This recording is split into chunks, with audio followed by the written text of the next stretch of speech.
Our hearts go out to the families of the guinea pigs lost in the mill fire. Now, our top story tonight, Newton's first law. What is Newton's first law, you may ask? Great question.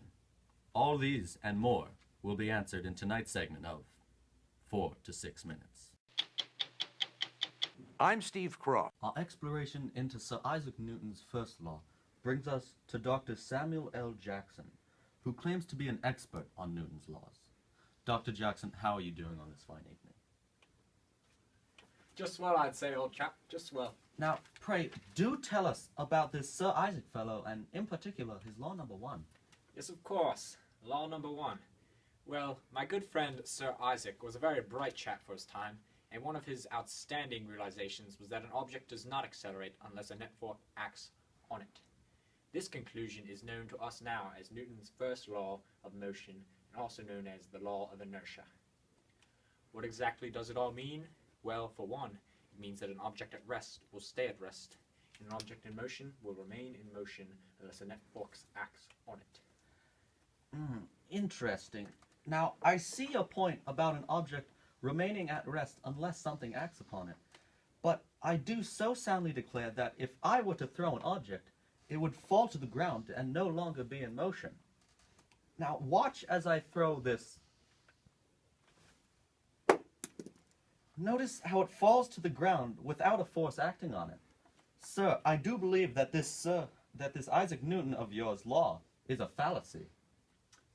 Au contraire, my good sir.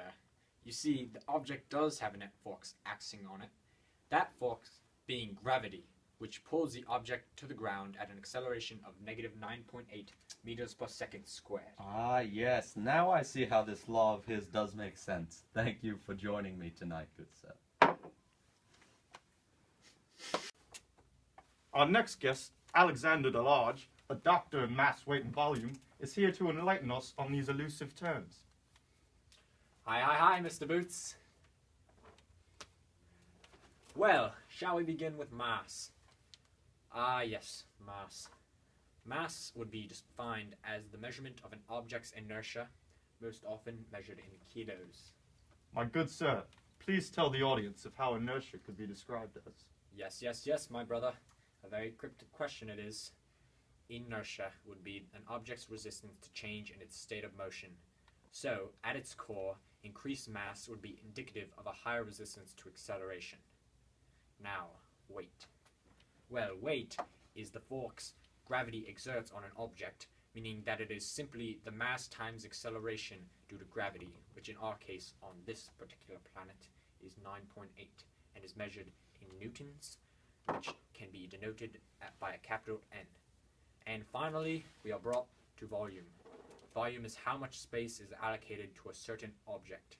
This is predominantly measured in meters cubed. Consider yourself enlightened. Good day to you, sir.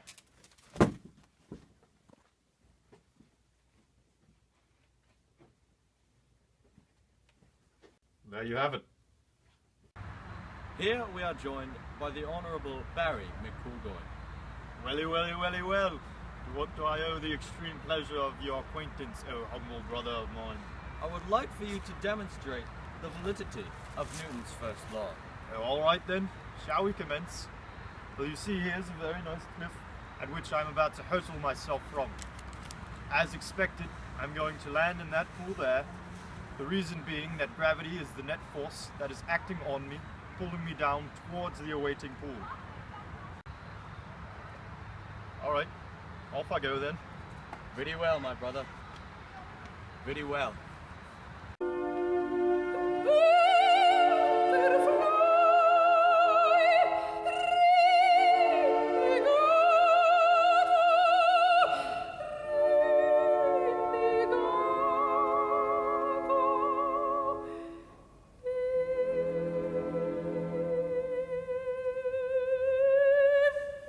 Notice how Barry did not fly off into space. After his jump, quite the contrary, he falls into the pool because there was a net force acting upon him.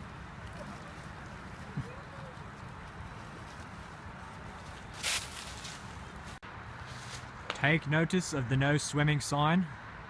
Thank you. Well, hello, my brother. How are we doing?